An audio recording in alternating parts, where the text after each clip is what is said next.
দেখ আজকের ক্লাসটা আমরা প্রথমে যেটা দেখবো সেটা হচ্ছে জিওসিডি, ইলেকট্রোফাইল আর নিউক্লিওফাইল, এই দুটো টার্মিনোলজি এবং ইলেকট্রোফাইল নিউক্লিওফাইলকে চেনা, তুই দেখে কিভাবে চিনবি, এবং হাউ ডু দে জেনারেট, কিভাবে তৈরি হয়। তো সেইটা নিয়েই আজকের এই পার্টটার লেকচার। তো প্রথমে আগে আমরা দেখে নিই যে এই টার্মগুলো কিভাবে আসছে। ইলেকট্রোফাইল এই টার্মটা ডেভেলপ করেছে দুটো টার্মের কম্বিনেশনে। একটা হচ্ছে ইলেকট্রন প্লাস ফাইল। তো ফাইল মিনস লাভিং। বক্তব্য হচ্ছে যে ইলেকট্রোফাইল তার মানে সেগুলোই যারা ইলেকট্রন লাভিং, যাদের ইলেকট্রনের উপর অ্যাফিনিটি রয়েছে। তাহলে এটাই বোঝায় যে ইলেকট্রনটা নেগেটিভলি চার্জ। তো ইলেকট্রনের উপর অ্যাফিনিটি কার থাকবে, তার মানে পজিটিভলি চার্জ সাবস্ট্যান্সে। তাহলে আমাদের খেয়াল রাখতে হবে জেনারেলি যে সাবস্ট্যান্সগুলো প্লাস চার্জ ক্যারি করে তারা ইলেকট্রোফাইল হিসেবে কাজ করে। অর্থাৎ ক্যাটায়নগুলো, আমি যদি আরো সিম্পলিফাইড ভাবে ভাবি, তাহলে ক্যাটায়নগুলো ইলেকট্রোফাইল হিসেবে কাজ করে। On the other hand nucleophile জিনিসটা কি না, নিউক্লিওফাইল টার্মটা কোথা থেকে আসছে হচ্ছে nucleus plus file. Nucleus, we all know, this is a positively charged stuff, right? ওটা পজিটিভলি চার্জ, সেটার প্রতি অ্যাফিনিটি বা ফিলিসিটি রয়েছে। নিউক্লিয়াস লাভিং, একটা পজিটিভলি চার্জ লাভিং সেই হবে যে অপোজিটলি চার্জ নেগেটিভ চার্জ ক্যারি করবে। তার মানে আমার বিষয়টা মাথায় রাখতে হবে যে নিউক্লিওফাইল তাহলে কোনগুলো হলো, যারা মাইনাস চার্জ ক্যারি করে।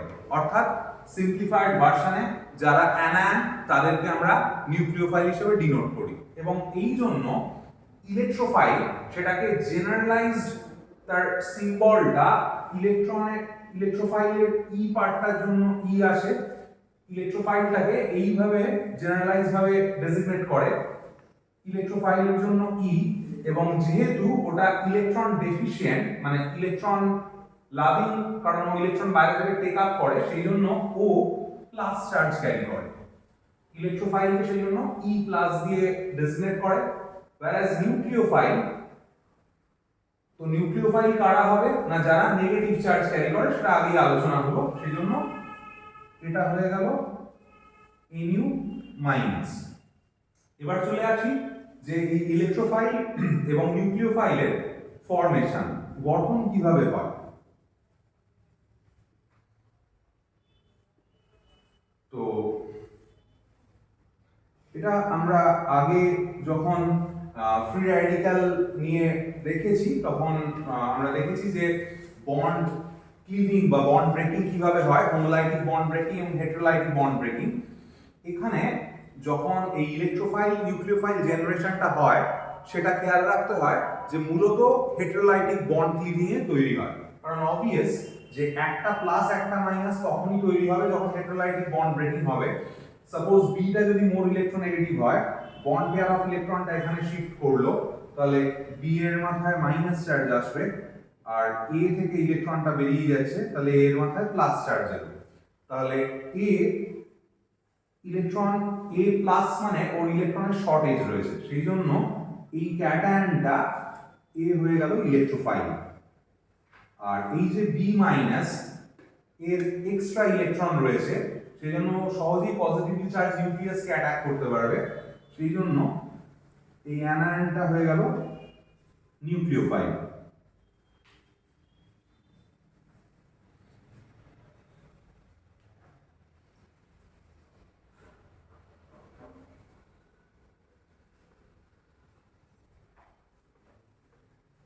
এবার আমরা একটু জেনারেল ক্যারেক্টারিস্টিক ফিচারটা দেখে নিই।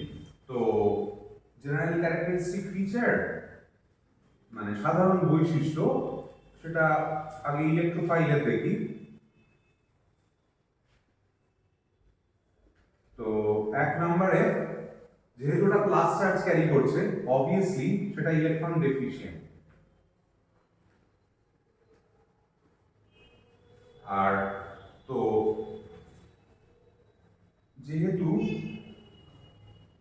প্লাস চার্জ ক্যারি করছে আউটার মোস্টে, আমরা বুঝতেই পারছি যে আটখানা ইলেকট্রন আউটার মোস্টে থাকছে না, তার মানে এখানে অসম্পূর্ণ অষ্টক হয়, ইনকমপ্লিট অক্টেট থাকে। এটা হচ্ছে ইলেকট্রোফাইলের বৈশিষ্ট্য। whereas যেটা নিউক্লিওফাইল সেটা যেহেতু মাইনাস ক্যারি করছে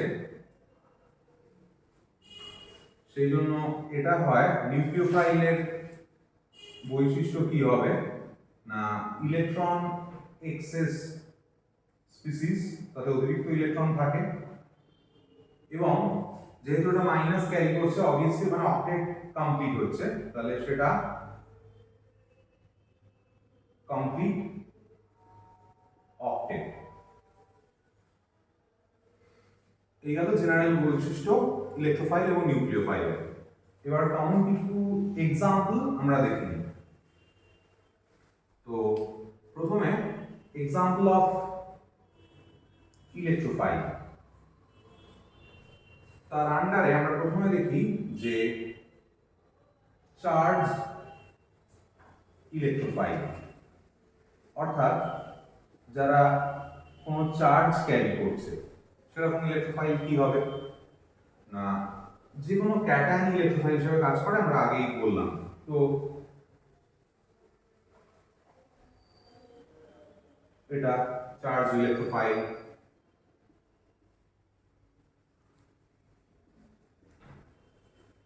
চার্জ ইলেকট্রোফাইল,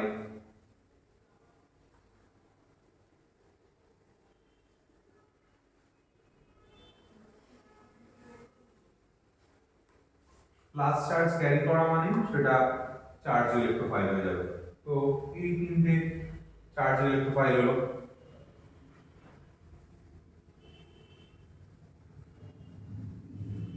আবার চার্জ ইলেকট্রোফাইল নিউট্রাল হতে পারে, তো সেরকম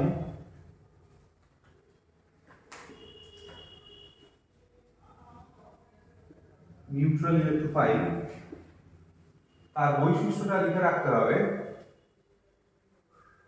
ইট কন্টেন্স ভ্যাকেন্ট অরবিটাল,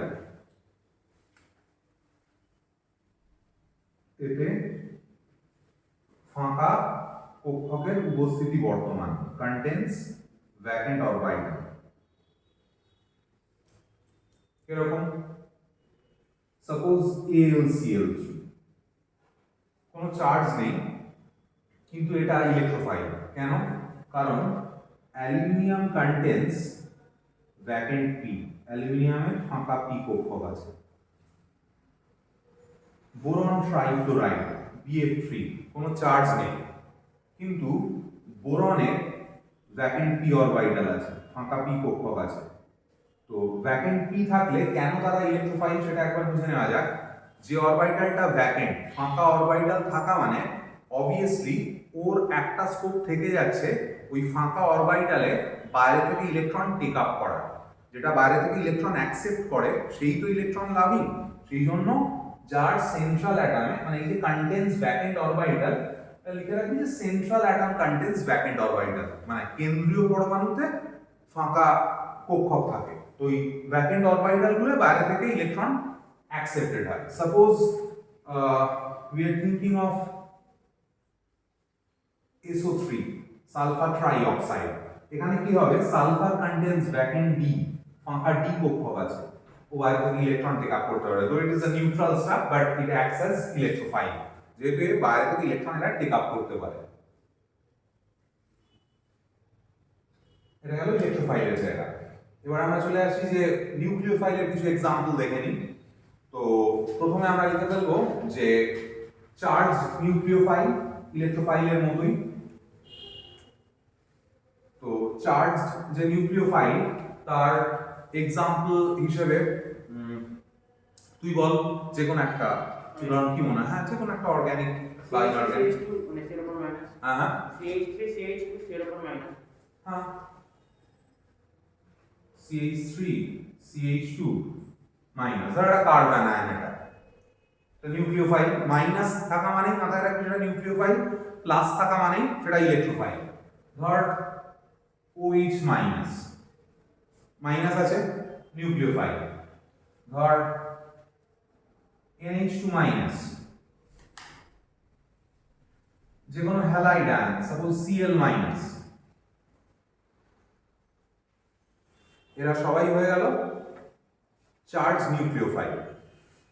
এবার তাহলে কি চলে আসে না নিউট্রাল নিউক্লিওফাইল, সেটা লিখে ফেল যে প্রশম নিউক্লিওফাইল।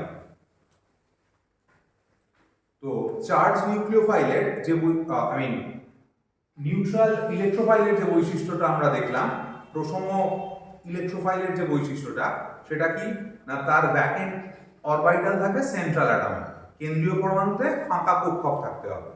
আর এখানে যখন আমরা নিউট্রাল নিউক্লিওফাইল নেব তার ক্যারেক্টারিস্টিক ফিচারটা ওয়ান লাইনার লিখে রাখবি যে জেনারেলি ইট কন্টেন্স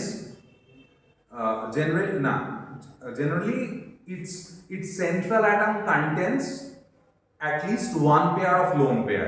সাধারণত এর কেন্দ্রীয় পরমাণুতে অন্ততপক্ষে একটি নিঃসঙ্গ ইলেকট্রন জোড় বর্তমান।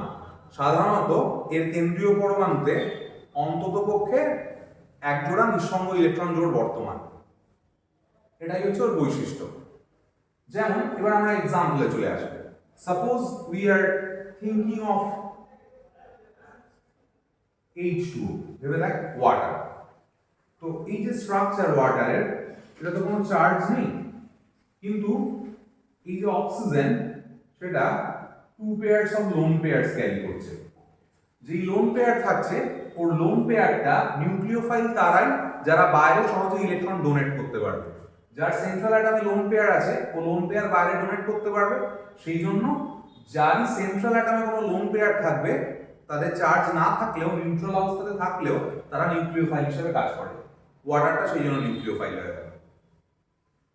সাপোজ আমি কোন একটা অ্যালকোহল যদি ভাবি, CH3OH, একই জায়গায় এই যে অক্সিজেন তার লোন পেয়ার রয়েছে সেটা বাইরে ডোনেট করবে। যদি আমি ভাবি যে অ্যামোনিয়া, এখানেও তো কোনো চার্জ নেই, কিন্তু সেন্ট্রাল অ্যাটম নাইট্রোজেনের মাথায় লোন পেয়ার আছে, সেই লোন পেয়ারটা বাইরে ডোনেটেড হতে পারবে, সেই জন্য এটাও নিউট্রাল নিউক্লিওফাইল। বা যদি আমি কোনো ইথারের কথা চিন্তা করি,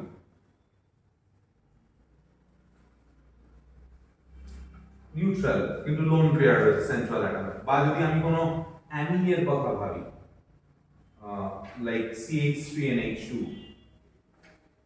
লোন পেয়ার রয়েছে মানে এই নাইট্রোজেন অ্যাটমটা, তো বাইরে সহজে ডোনেট করতে পারবে, ওটা নিউক্লিওফাইল হিসেবে কাজ করবে।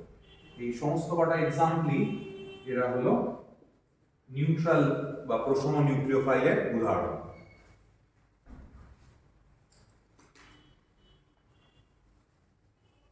ইলেকট্রোফাইল এবং নিউক্লিওফাইল এই সংক্রান্ত যে বেসিক আইডিয়া, এর অ্যাপ্লিকেশন করতে গেলে কম্পিটিটিভে যেরকম অ্যাপ্লিকেশন পড়ে সেগুলো বিভিন্ন এক্সাম্পল আমরা দেখবো, সেটা সেখানে করতে করতে অ্যাপ্লিকেশন পার্ট ডেভেলপ করবে, কিন্তু বেসিক থিওরি যেটা লাগবে সেইটা এইটুকু পার্টই আর কি। এটা ঠিকঠাক করে বুঝে রাখলে ইলেকট্রোফাইল নিউক্লিওফাইলের যে বেসিক আইডিয়া সেটা কভারড আপ হয়ে যাবে।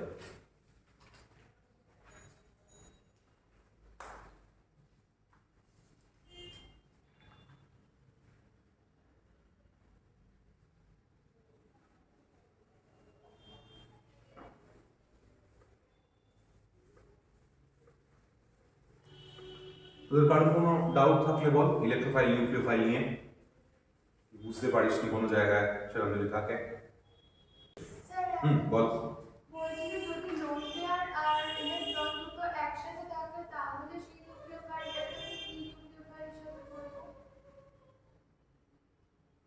লোন পেয়ার আর নেগেটিভ যদি দুটোই থাকে তখন সবসময় তুই দেখবি, আমি যেটা বলেছিলাম এই জায়গাগুলো মাথায় রাখবি, মানে একটা জিনিস বলা মানে ওই লজিকগুলো পরপর পরপর ফ্রেম করে নিবি। তুই রেজোনেন্স স্টার্ট করার কথা যখন বলা হয়েছিল তখন ধর লোন পেয়ার থাকলে আমরা লোন পেয়ার থেকে স্টার্ট করি, নেগেটিভ থাকলে নেগেটিভ থেকে স্টার্ট করি, যদি দুটোই থাকে তাহলে কোথা থেকে স্টার্ট করি? দুটো থাকলে নেগেটিভ থেকে স্টার্ট করি। কেন করি? কারণ নেগেটিভ বলতে বোঝায় সেখানে লোন পেয়ার আছে প্লাস আবার একটা এক্সট্রা ইলেকট্রন আছে, যেখানে এক্সেস থাকবে সে না আগে ডোনেট করবে, তাই তো? তো সেই জন্য তুই যদি ধর লোন পেয়ারও আছে আর নেগেটিভও আছে, তুই তো ভাবছিস ইলেকট্রনের কথা, তার মানে সেটা যেখানে বেশি থাকবে সেটাকেই ধরতে হবে। তার মানে লোন পেয়ার আর নেগেটিভ মানে বেশি ইলেকট্রন কোথায় রয়েছে? নেগেটিভে। তার মানে নেগেটিভ যেহেতু আছে সেই জন্য ওটা হয়ে যাবে চার্জ নিউক্লিওফাইল, ওটা নিউট্রাল হবে।